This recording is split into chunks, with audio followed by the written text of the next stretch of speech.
My friends had just left. I was alone, tidying up the apartment, my apartment, the one I worked years to buy. And when I finally lay down, one thought wouldn't leave me. When does this end? I've been saving since I can remember, more than most people I know. But something always came up. Prices went up. Life happened. And now I finally have my own place, and I'm living in another country to pay for it. Working abroad so I can afford the home I'm not living in. The life I wanted is always just ahead, never here. The only thing that keeps me going is that I can see, roughly, when this chapter ends. But I started wondering, how many of us are living like this? Postponing the actual life, waiting for some future moment when things will finally feel real. This video is about that. I'm not saying having a job is wrong. We all need money. We all have responsibilities. But at some point, I started doing the math. You give roughly 11 months of your year to work, maybe more. And in return, you get 2 weeks, sometimes 3. 2 weeks to actually live.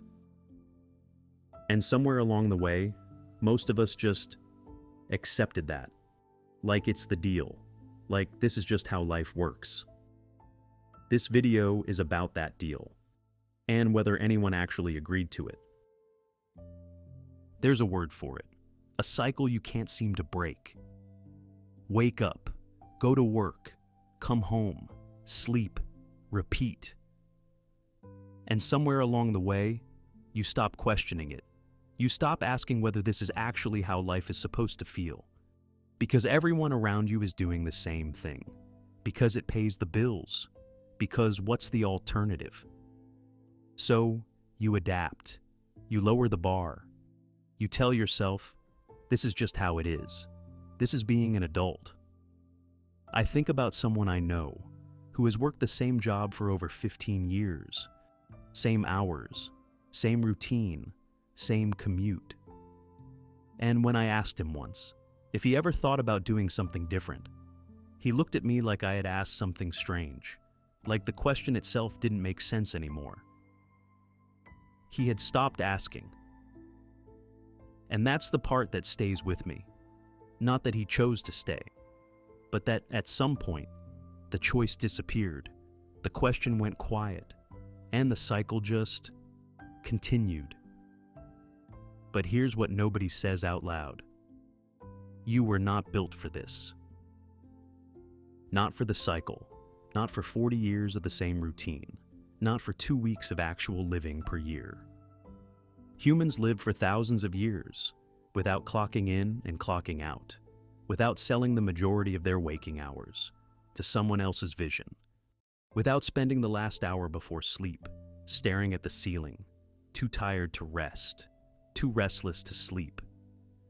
And yet, somehow, we convinced ourselves that this is normal, that wanting more makes you ungrateful, that dreaming of something different makes you naive.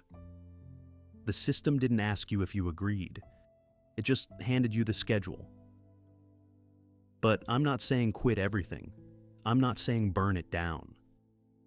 What I'm saying is, somewhere between the cycle and the fantasy of escape, there's a third option.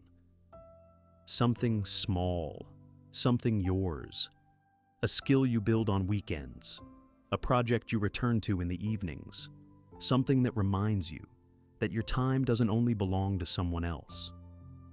It won't fix everything, but it changes something. The cycle stays, but you're no longer only inside it. You're building something on the edge of it, quietly, slowly, on your own terms. When I got home tonight, my body had one message: rest.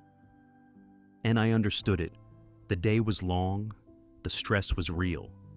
Every part of me wanted to just sit down and stop. But I've learned something over the years. That voice, the one that says, not tonight, I'm too tired, maybe tomorrow. That voice is not always looking out for you. Sometimes it's just comfortable, and comfortable doesn't build anything. That's what postponing does to you over time. It doesn't just steal your weekends and your vacations. It steals your belief that change is possible. Every time you listen to that voice and don't show up for yourself, the gap between who you are and who you want it to be gets a little wider. And then one day you look up and realize you've been waiting for the right moment for years, the right moment to start, the right moment to try, the right moment to finally live the life you keep putting off. But here's what I've also learned. You don't have to burn yourself down to move forward.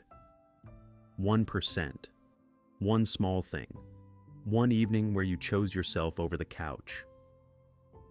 Not everything at once, not a dramatic transformation, just slightly more than yesterday, consistently, quietly.